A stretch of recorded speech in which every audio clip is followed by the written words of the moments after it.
Hello, hello, JD Grousebits here, lead singer and streaming talent of Malignant Bear.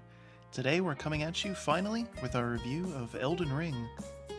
Played this game quite a few times on stream, and then obviously finished it off stream. I've mentioned that a couple times now. And this is actually my second attempt at recording this review, because I recorded it a couple days ago, and then within hours of finishing that and thinking about when I wanted to actually upload it, they released a patch for the game that addressed actually some of the issues that I brought up in the review, so good timing there. So we'll be reviewing this game based on my experience playing through it, which was prior to patch 1.0.3, and then talking about the changes that they've made because that is relevant to the experience that I had. This entire review is going to have spoilers, obviously. We are at the very end of the game. I haven't started New Game Plus, but I have the ability to at any point. So I'll be going around just kind of wandering, showcasing some things, demonstrating various things in the game just while I talk about it. So if you are attentive to spoilers and you don't want to see any, stop now. Obviously the thumbnail is one anyways, but I think just a still image, I don't know, you might not get anything out of it. But you'll definitely get things out of seeing what I'm going to show. So, but yeah, I'm just going to talk about the game and my general thoughts on it. And I realize, obviously, that we're 3 weeks post-review, or post-release, rather. It's a late time to have a review out. But I still wanted to talk about my thoughts about the game, just because I did put so much time into it. And I think it's a fantastic game, and it's getting a lot of sales and a lot of press, obviously. But I don't quite think it's for everybody. So, without any further ado, let's jump in and talk about that a little bit. So, here we are, in the bottom of the Halig tree. Obviously, I've killed Melina, or however, there's too many similar sounding names, which is one small issue with the game. I realize it's a thematic choice that they're going for, you know, that they're the same people or similar people, and I'm sure George R.R. Martin had some hand in that. But anyway, we're here at the definitely hardest boss in the game. I killed her before I finished the game, and then beat the game, you know, wearing her armor and everything, just to tie it on home. This game was fantastic. There's no other way around it.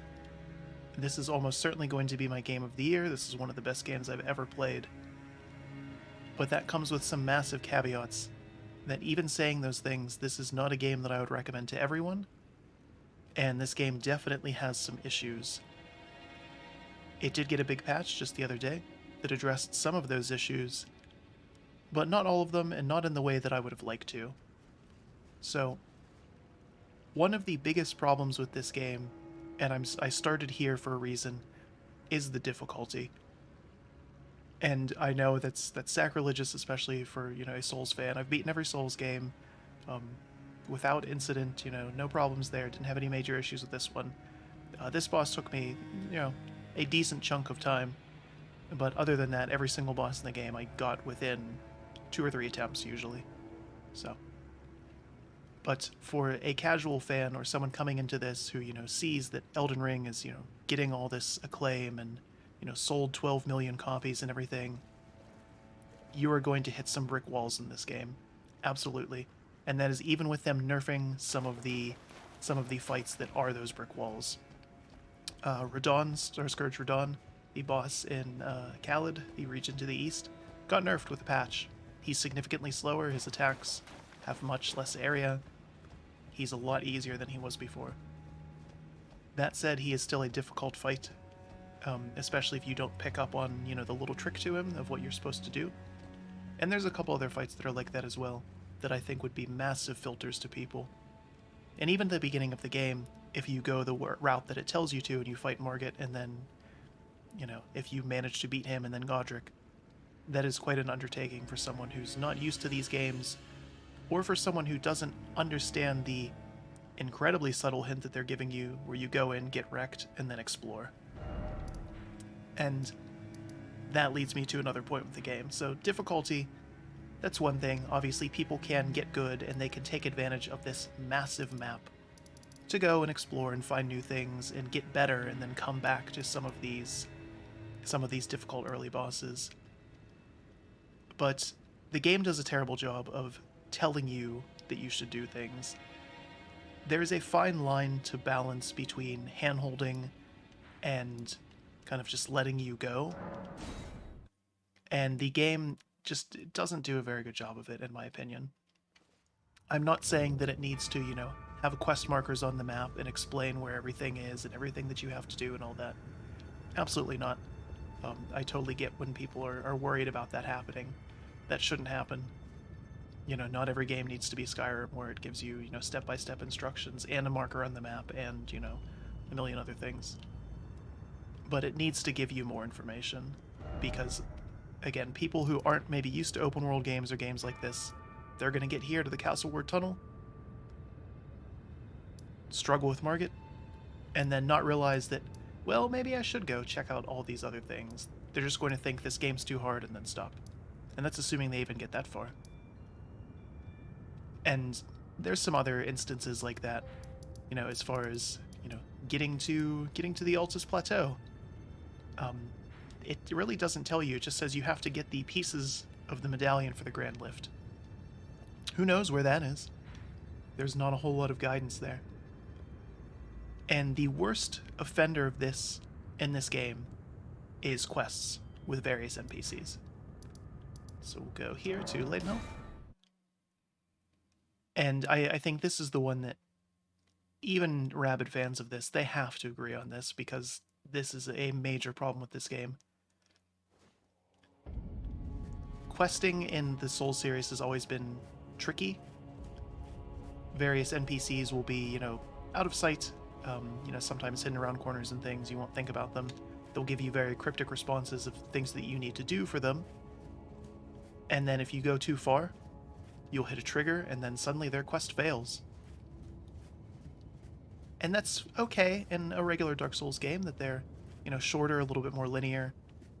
It's a little harder to do that, You'll definitely figure out the points where you need to stop and maybe, think about what that guy told you. It's significantly harder in an open world game.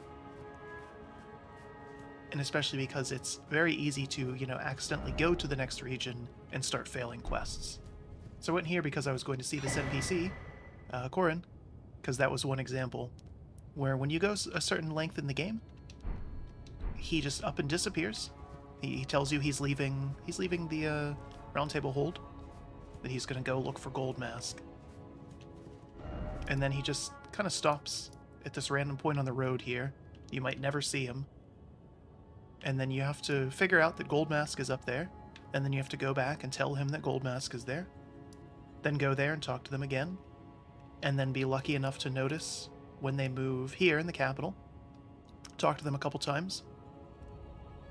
Get the hint that they want you to beat this boss, and then go down here and do a specific spell in front of this statue that you might not have enough intellect to use. You might not even have found the spell. Then go talk to them again. And then they move up here somehow, and you have to find them on this bridge. Or no, which one is it? It's this bridge. And you have to talk to them again, and then give them some more information. And then they'll hang out there for a while until you get to the very end of the game, where you destroy the capital, and then they come back, and Gold Mask has killed himself, and Corin follows not long after. And that's how you unlock one of the endings of the game. And there's a couple other quests and NPCs and things that are like that. And I went into exhaustive detail in that just to point out how ridiculous it is for people to find those things and figure them out. And yes, they do give subtle hints. Again, he says he's looking for Gold Mask. But who is Gold Mask? The game never really explains that. He's in the opening cutscene, but, so is the Dung Eater. Okay. What does that mean to most people? And again, there's a line that they have to straddle between holding your hand and just letting you go. And I think they fixed it a little bit with the patch. You'll notice there's these new little icons on the map. They show you where NPCs are, which is good. And that's provided that you have found them there. So, if I didn't talk to this merchant, I wouldn't have this icon there. I wouldn't know that he was there. So it's good to help you keep track of people that you know where they are without having to use the icons that it gives you. It just automatically has them there, which is, I think, a nice thing. But I think it could be a little bit more direct in terms of the questing experience, especially because this is a long game. This took me about 100 hours to complete. just over 100 hours, and admittedly some of that was grinding and just exploring and messing around and everything. But I think on average, and I will admit that I did pretty much every single quest chain in the game. There's maybe one that I missed, or, you know, couldn't progress through, or had some issues with, or what have you. But I've explored exhaustively. Of course, as I say that, there's, you know, an item over there. There's one over there too, wow. There is a lot in this game, so for you to miss a quest, or, you know, progress too far and screw something up because of the vagueness of it, and then have to get it on your next run through, especially if you're a completionist, would be incredibly aggravating. And so that's why I'm harping on this point, because I think it is very important. From has always had issues with their quests. I have said that in the past when talking about the Souls games, but I think it's definitely apparent in this game. And again, given the length, it's worth pointing out especially. Oop, crap.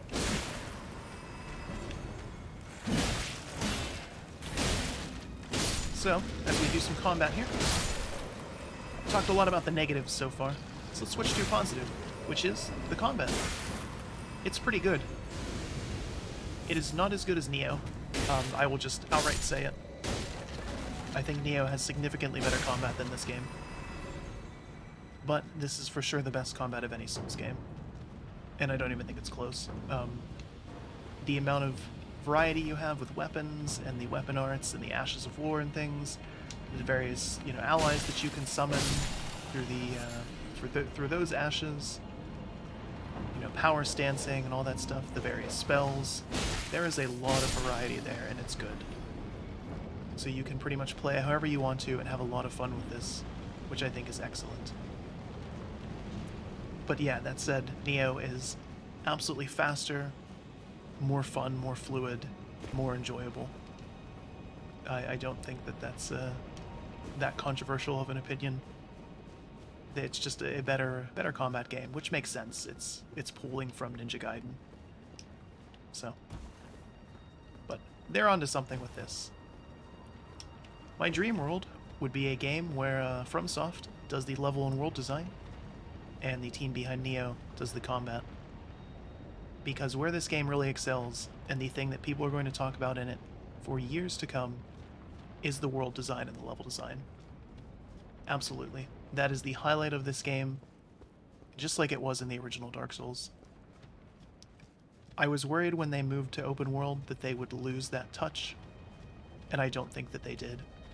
There is some absolutely amazing levels and worlds and everything in this. So many secrets and nooks and crannies that you can explore and have fun with. There's just a lot to appreciate and enjoy in here.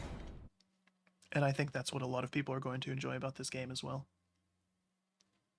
That said, there is definitely some copy-pasting with some of the open world things. I would be shocked if there wasn't, again, given just the sheer size of it. This is, like I said, at least for me, a 100-hour game. I think someone, even who's, you know, going quickly through it, obviously, you know, speedrunners have finished it significantly faster, but someone who's just kind of rushing through this is still probably going to take 50 or 60 hours, and I think even a skilled completionist would be at that point. Obviously, there's speedruns utilizing, you know, warps and everything, and they're already sub 30 minutes. But I think for, you know, the average gamer who is trying to get the most out of this game, you're going to be in this world for a long time. And it's a very good world, even with the copy-paste elements in some of the open world segments. But even within those, there is a lot of good attention to detail, and a lot of secrets and nooks and crannies and things to find that they absolutely just did a phenomenal job with. So, one of the other negatives, though, going back to that, is obviously the performance. Have quite a strong PC, and this game does run at a good 60 frames per second. It looks very good. It's maxed out right now, 1440p. But it definitely had those issues with stuttering. The patch has fixed that a little bit, for sure. There's still some work to do on that, but I'm glad to see that they're working on that and improving it. I think that's definitely a good sign. But it is worth pointing out that, yeah, the game could stand to run better. There is no other way around that.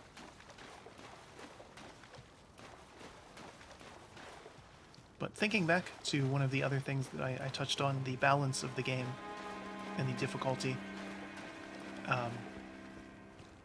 that is another issue that the game has, and not just for new players. The game very clearly wants you to use sorceries. They're incredibly strong. They've been made stronger with the update. I don't think there's any way around that. And that's not a bad thing. I'm glad that it's, it's giving them some love. They're more fun and enjoyable than they have been in the past, for sure. But sorcery in the Souls games has always been a little odd. And it's disheartening to see that there was quite a few bosses and sections in this game that were very punishing for full melee builds, full strength builds in particular. There's a lot of weapons that require intellect and faith and have intellect and faith scaling. The game definitely wants you to multi-class. And again, it's a good thing in some ways, but it's a bad thing in others that, you can't... You can absolutely play the way you want to. I beat the game as this full build. We'll see my stats here. I beat the game as this, and I have a lot of points in faith and intellect, not to cast spells. I don't have enough mind to cast any spells. I have some on the bar there just for the hell of it. But mostly to use different weapons, and I still just, attack things, beat things to death.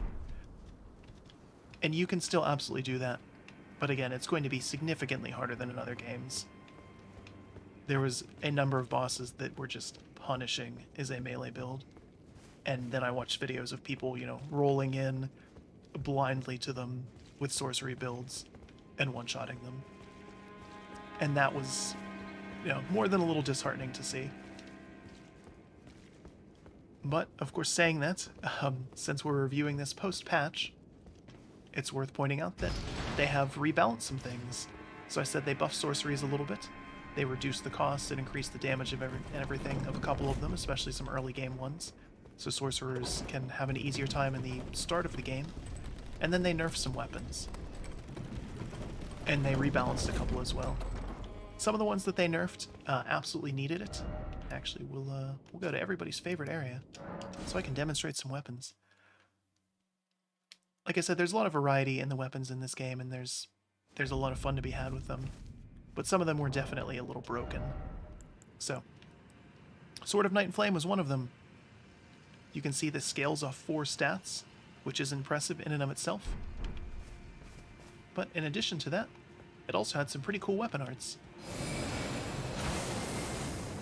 Get a giant death beam, and of course I whiffed on it. Because my character can't aim. Let's try one more time. Still pretty good. Not as good as it was. It used to do thousands of damage, especially if you had, again, more points in int and faith and everything to make it do more damage. And the big victim of the balance changes was Hoarfrost Stomp, which we can't actually do because I don't have enough FP. Rest for a second. So thinking back to that difficulty, and the boss whose armor I'm wearing, if you were a full melee build, that fight was brutal. And one of the ways to make it better was to stomp her to death.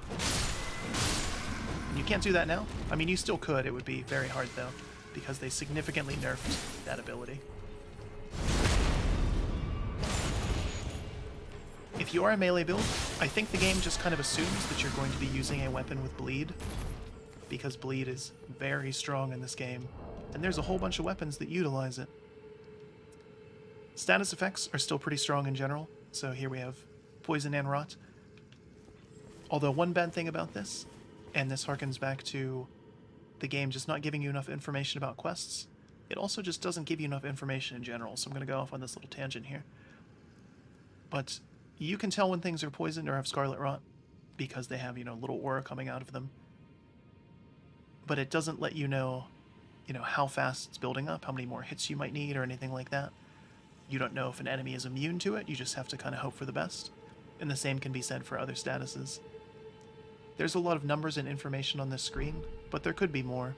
And you can go into, see the help menu and get the explanation of things. But there's still just... there could be more. I just wish there was more information. You can see there's little icons underneath my health bar there. What do those mean? There's no way to tell. You can compare items, but it's kind of tricky to find that. So the UI could just stand to be better, could stand to tell you more things. But anyway, we'll go back and look at some more weapons here just to talk about that.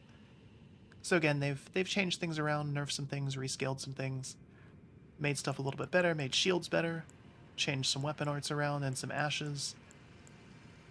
And it's good that they're doing that, but I think that there's still some kind of fundamental issues with some of the boss design in the game that really punishes melee builds that I would like to see them address at some point. And, maybe they will, maybe they won't, who knows. But I think it's good that they are doing things like that, so that, not everyone is locked into using Moonveil. Because maybe you don't want to. It's really good, and you should probably use it. But there's a couple clear, winners in terms of weapons that everybody's going to be using in this game, and for good reason.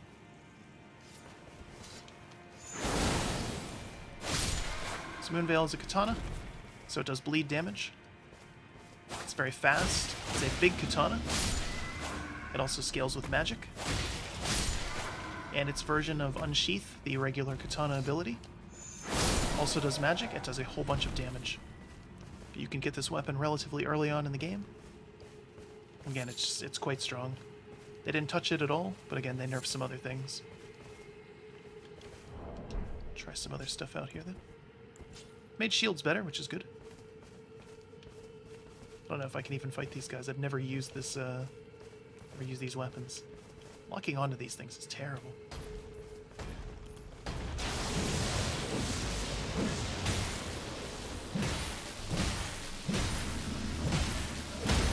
Get him.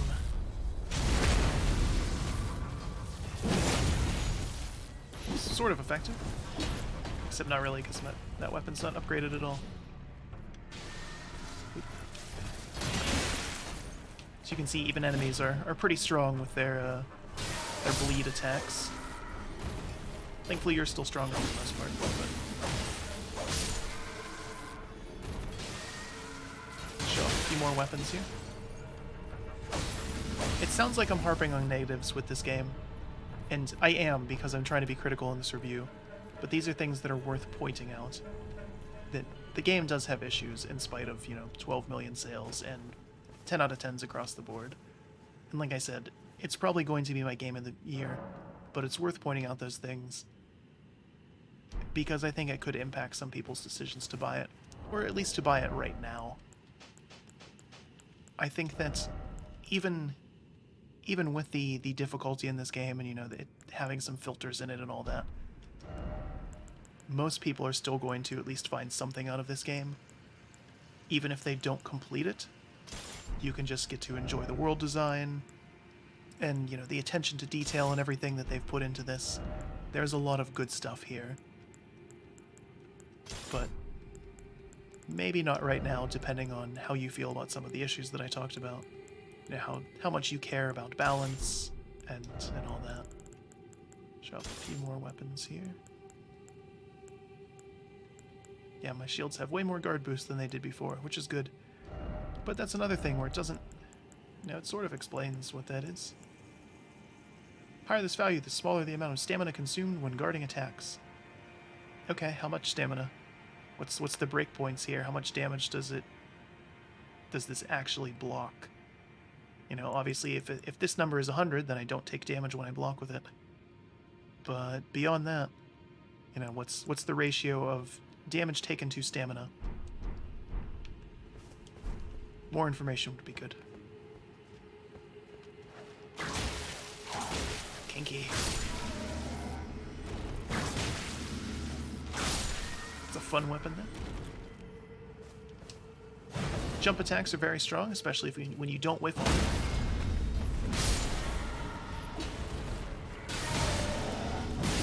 Obviously, you can still parry and guard counter and everything. Although I will say another point against this game, especially for people that like melee builds, is, especially towards the end, there's a lot of enemies that you can't parry. Or if you can, it's very awkward too. They looked at the Nameless King fight in Dark Souls 3 and decided that pretty much every enemy in this game, from common enemies on down, should have, you know, staggers built into their attacks, you know, wind-ups where they'll pause an extra second and it makes it hard to time everything. And of course the excuse is, well, JD, you just get good and you learn what those timings are and all that. Yeah, but it's still annoying. That's pretty much every enemy. And again, especially if you are a strength build, it can make it harder to parry. But of course on the flip side you get some cool weapon arts instead. So let's try this one out.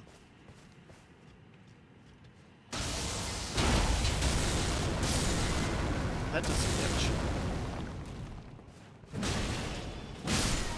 It heals me too. Very good. There is, again, there's a lot to like about this game. Even with the issues that I said. And even if you think that this is going to be too hard for you, there's a lot of cool stuff to see in the world. And lots of guides that will help you get to various places. And even with them doing the rebalancing, there's still cheese builds that you can do to help you out with that. To, you know, get to see more of the world. So even with the caveat that, yes, there is some filters in this game and it's not for everybody, I would still recommend it to everybody, as weird as that sounds. Just because there is so much good to be had here. People will get frustrated with it. There was times I got frustrated with it, for sure. But I still enjoyed everything that I got to do and see in this. I'm hoping that they'll do DLC for it. I assume they will. Obviously, with 12 million sales, they'd be stupid not to. And I'm curious what FromSoft does after this, if they're going to continue with the Souls series, or if they're going to go off and do something else. Hasn't been an Armored Core game in a while.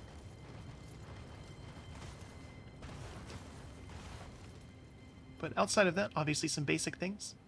Game looks good. I talked about the performance, but it looks very good. It's still the, you know, the same engine they've been using for a while, but it's retouched. Everything looks and feels pretty good in it. Sound design is excellent, as it usually is in these games. There are some bugs for sure, and they're working on fixing them. I've had some crashes. I had some crashes actually when I was recording the first version of this video, which I used to talk about the fact that there are crashes and stutters and performance issues and all that. Played into that well. None so far in this one. But the game is good about, you know, saving your progress and keeping you where you were, even with that. Which is nice, especially again with it being potentially a 100-hour game. You know, if you crash, it's not like you're going to lose hours of progress. You might lose, you know, a couple feet of steps, or, you know, come back and just be dead. Which happens. So, it's very easy to die in this game, of course. I died plenty. That's a stat I would actually like to see. It's a shame there's no statistics like that in here. See that anywhere. What a shame. It's fun though. Like I said, I had waited for this game for a long time, and I had some skepticism going in, especially in regards to the open world and all that. And they delivered. And they delivered on the things that I knew they would as well. So, you know, they didn't sacrifice anything to reach other goals, which I think is admirable, especially in a title like this. I'm trying to think if there's anything else we can show off. Ramble for a little bit more. Forgot anything? I guess just my experience in playing this, like I said, I took 100 hours. I did pretty much every quest chain. I killed every boss in the game. I did have to use some guides to figure out some things, again, just because it's so obscure and obtuse and everything. I wound up with the ending with Ronnie, which I think a lot of people are going to. Again, everybody's waifu. But that was incredibly difficult to figure out how to get there and everything, so you know, you might not find the cool things like that. Especially when it tells you multiple times that, oh, you know, this quest chain's done, thanks Tarnished, you're good to go. And then you have to figure out, you know, the obscure thing to do to keep it going. The reward, though, for pushing through everything in this game is very well worth it.